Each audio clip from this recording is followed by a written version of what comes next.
അതാണ് ഇത് കഴിഞ്ഞു അത്ര സമ്മേളനമുണ്ട്.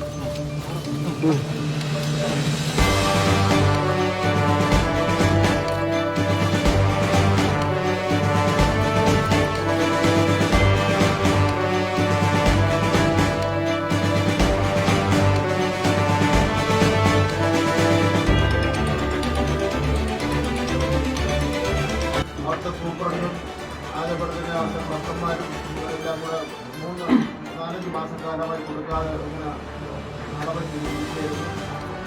ഇതിനിടയിലാണ് ഈ ടീച്ചറുടെ മകന് തമിഴ്നാട്ടിൽ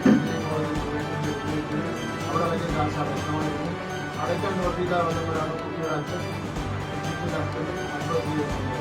രാത്രി നടന്നു.